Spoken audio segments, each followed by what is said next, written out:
Assalamualaikum warahmatullahi wabarakatuh. Saya Mawaddah akan melanjutkan presentasi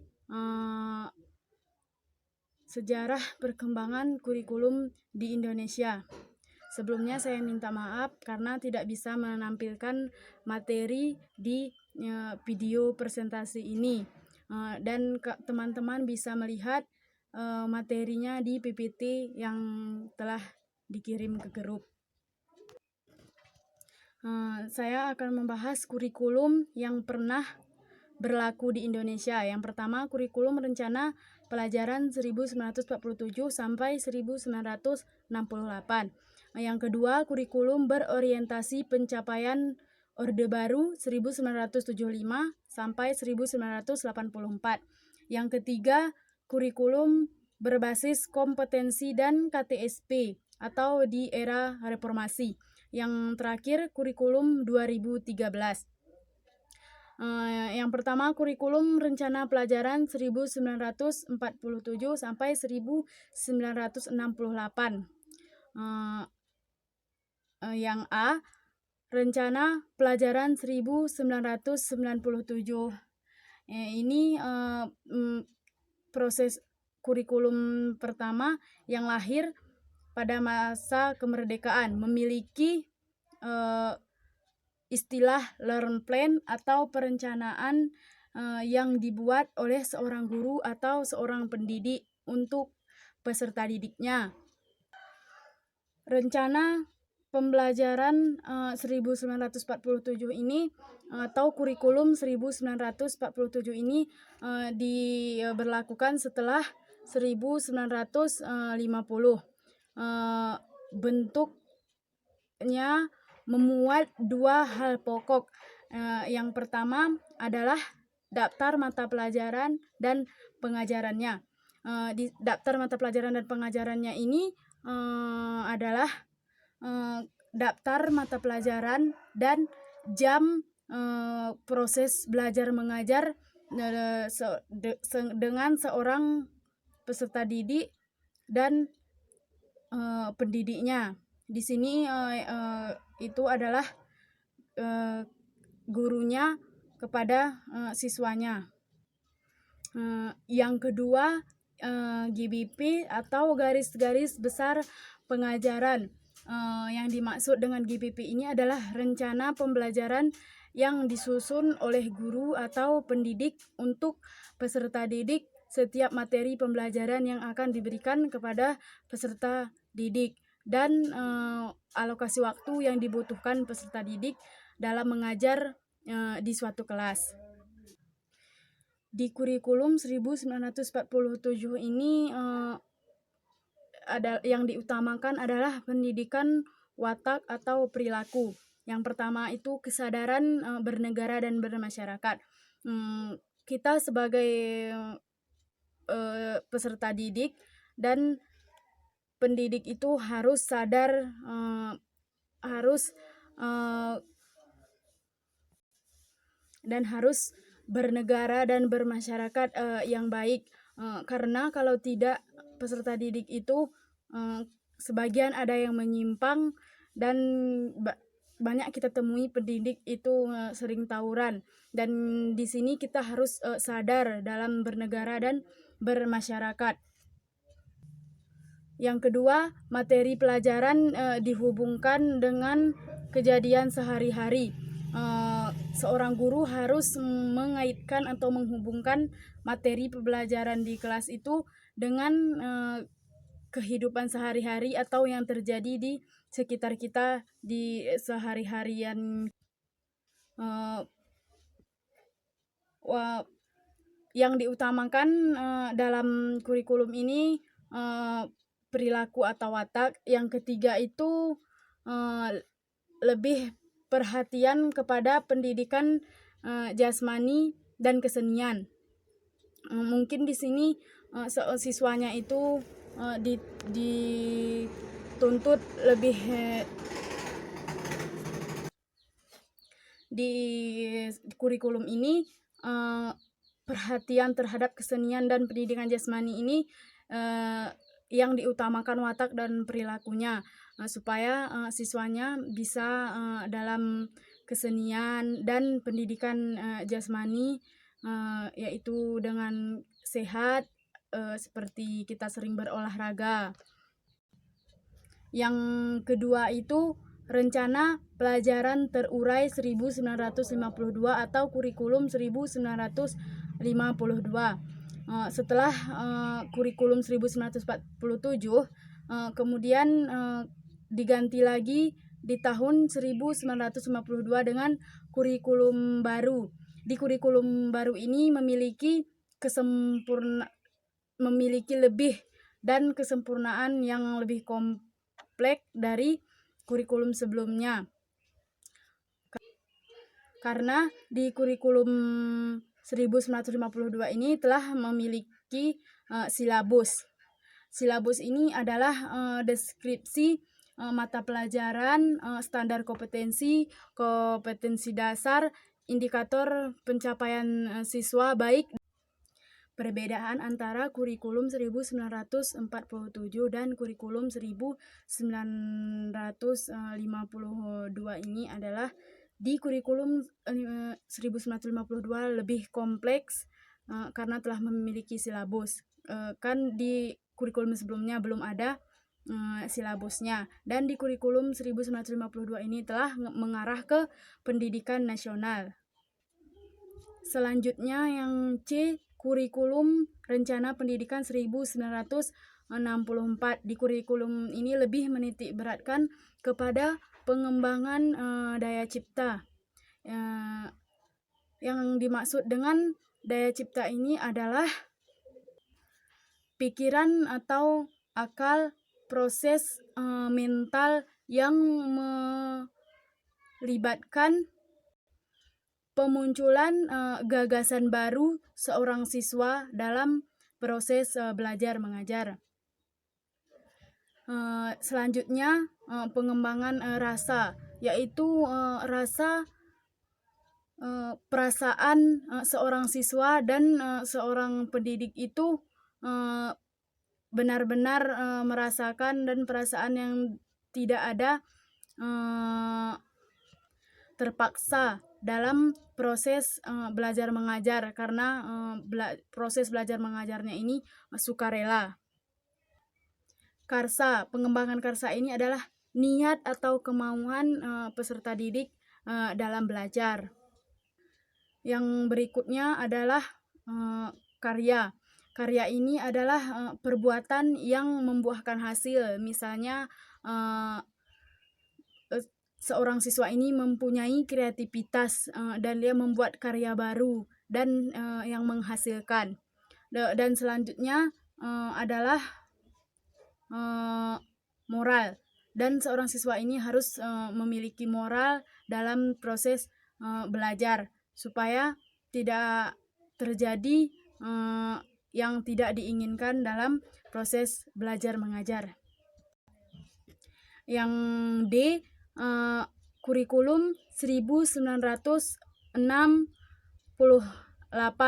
yaitu merupakan perwujudan dari perubahan orientasi pada pelaksanaan Undang-Undang 1945.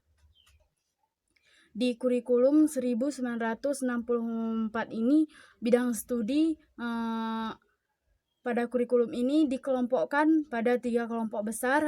Yang pertama pembinaan Pancasila, yang kedua pengetahuan dasar, dan yang ketiga kecakapan khusus.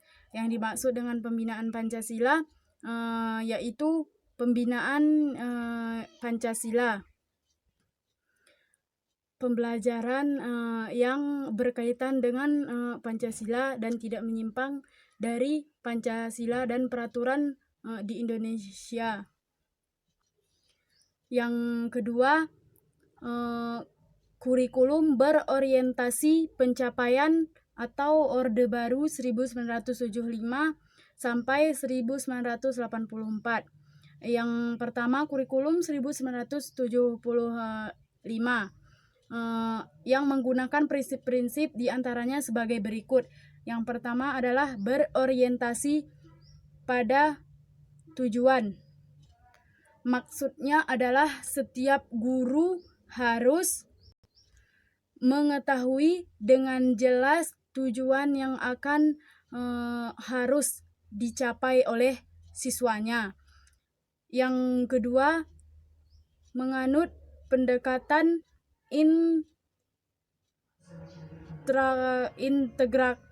integratif.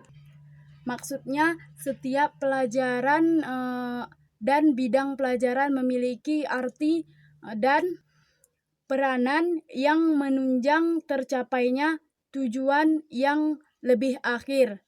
Dan yang ketiga, materi pelajaran dikemas dengan menggunakan pendekatan spiral. Yang dimaksud di sini adalah semakin rumit tingkat pembelajarannya, maka semakin dalam ilmu atau pengetahuan peserta didiknya.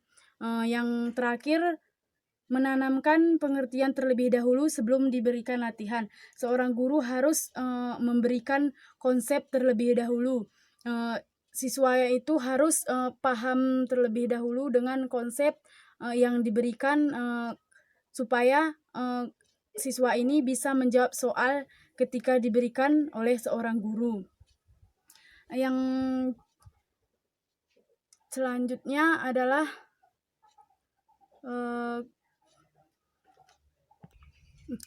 salah teman-teman, setelah menganut pendekatan interaktif tadi, yang ketiganya itu menekankan kepada efisiensi dan efektivitas dalam hal daya dan waktu.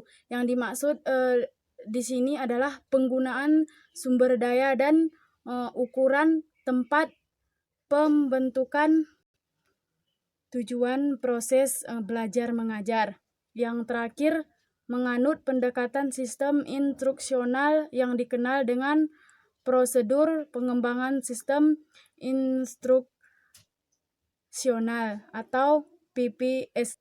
Maksudnya ini lebih mengarah kepada tercapainya tujuan khusus dari seorang siswa dan dapat diukur dan dirumuskan oleh pendidik melalui bentuk perilaku dan dari seorang peserta didik. Selanjutnya yang B, kurikulum 1984. Ciri-ciri di kurikulum 1984 ini adalah yang pertama, berorientasi kepada tujuan instruksional. Yang dimaksud dengan perilaku yang hendak dicapai oleh seorang siswa. Yang kedua adalah pendekatan pengajarannya berpusat pada anak didik melalui cara belajar siswa aktif.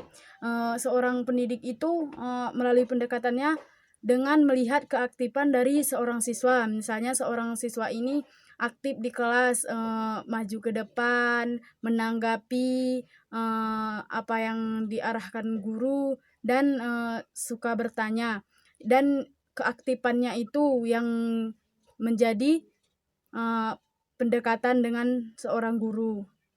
Yang ketiga, materi pelajaran dikemas dengan menggunakan pendekatan spiral. Yang dimaksud di sini adalah semakin rumit atau semakin banyak pembahasan yang dilakukan, maka semakin tinggi dan semakin luas wawasan yang didapat oleh seorang siswa. Dan yang terakhir, menanamkan pengertian terlebih dahulu sebelum diberikan latihan. Seorang guru harus memberikan konsep dan siswa itu harus paham dulu dengan konsep yang diberikan seorang guru agar siswa ini bisa menjawab soal ketika diberikan oleh gurunya. Selanjutnya yang terakhir, kurikulum 1994. Terdapat ciri-ciri di kurikulum 1994 ini. Yang pertama, pembagian tahapan pelajaran di sekolah dengan sistem caturwulan. Ini maksudnya pembagian tahapan ini sekitar 4 bulan sekali dilakukan pembagian tahapan belajar di sekolah supaya kita tahu kemampuan siswa itu. Berarti dalam setahun itu 3 kali. Yang selanjutnya pembelajaran di sekolah lebih menekankan materi pelajaran yang cukup padat. Materi pelajaran itu harus padat dan lengkap. Misalnya kita mengambil dari beberapa sumber supaya pengetahuan siswanya ini lebih luas. Yang ketiga, kurikulum 1994 ini bersifat populis. Yang dimaksud di sini adalah memberlakukan sistem kurikulum ini sama seluruh Indonesia. Misalnya di sekolah A dan di sekolah B itu sama peraturannya karena ini bersifat populis. Di seluruh Indonesia itu kurikulumnya itu sama.